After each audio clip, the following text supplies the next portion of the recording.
Now, the Commander General of Nigerian Hunter and Forest Security Service, Joshua Osatimehin, has advocated that the service be converted into National Security Service in order to safeguard ungoverned territories for sustainable economic development of the nation. Dr. Osatimehin says this will serve as a potent solution to kidnapping, banditry, and other crimes perpetuated through forest, bushes, and related ungoverned territories in Nigeria. He decried a situation where insecurity that has become rampant in Nigeria due to the unmanned, ungoverned territories, which has led to many companies leaving the country, and stressed that Nigeria cannot afford not to have forest guard at these critical times. Now, joining us to review Nigeria's security architecture and speak on the need to adequately secure the nation's forest and its resources is the Commandant General of the Nigerian Hunter and Forest Security Service, Dr. Joshua Osatimehin. He joins us now. Thank you so much for joining us. We appreciate you for coming on the show, or on the news rather. But speak to us. I mean, there's a push for President Bola Tinubu to sign the National Hunter for Forest Security Service Bill into law. But speak to us, what is this about, and what is the level, the state of the bill right now? Yeah. Good evening, and thank you for bringing me on board. First and foremost, let me appreciate our dear President Bola Tinubu, for his effort in solving security issues, and also to commend all the security agencies, the military and the police. Coming to the question, the Nigerian Hunter and Forest Security Service, this is an organization that started a few years ago, to be precise, 2016, and it was fully registered 2018. And a bill was forwarded to the Ninth Senate for Hunter to be incorporated into national security architecture of the country because of the understanding of the terrain, so that we can serve as local intelligence to the military and to the police. And the bill was sponsored by His Excellency Senator Kashim Shettima, our dear Vice President, Federal Republic of Nigeria. Under the Ninth Assembly. Then it was Senate Committee Interior. The bill went through for second, third reading. And before the third reading, there was public hearing.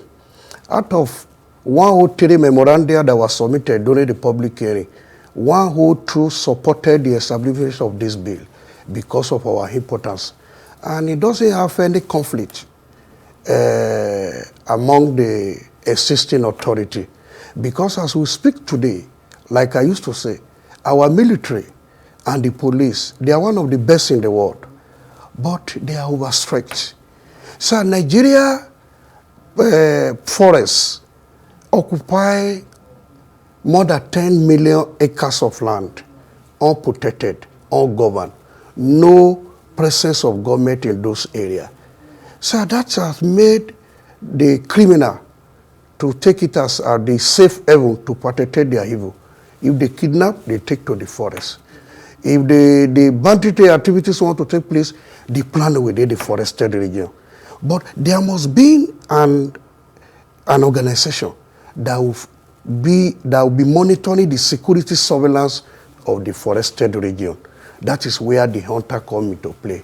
And this bill then was sponsored by the current Vice President and transmitted to the lower chamber for concurrent hearing. Although the organization was registered as community-based association. But after a lot of clause-by-clause consideration, and they consider some clauses that is not in conflict with existing authority, and the porous nation of our forests, they expunge some clauses, they add some clauses. That is why the name come about Nigeria Hunter and Forest Security Service from the House of Representatives, and it was transmitted to Mr. President for assent. Is it current? Is it currently before President Bola Tinubu right now? And what is the conversation around that bill if it has been passed by the 9th Assembly, as you said. Yes, sir. So what is the conversation around it now? I know you're pushing for it to be passed. So is the president responding to it? I mean, is it being currently considered by the 10th Assembly? Is this something that needs to be reviewed again? Yeah, it has been reconsidered, and it has been passed by the House of Rep and forwarded to the Senate for concurrent hearing, just for concurrence. Okay, speak to us. I mean, because again, the concern, we know that this is just about the contribution to the national security, Yes, but of course there are concerns about the capacity to control these, its operation, so there are fears around these. And when you look at different regions trying to address the issue of insecurity, we have Amoteku in the southwest.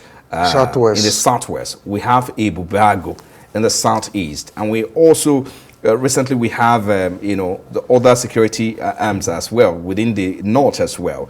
And so why is this, do you think this is different from the current security architecture in the country at the moment? No, when we are talking about and just to chip in this, and have you been able to address the fears and the concerns by many Nigerians?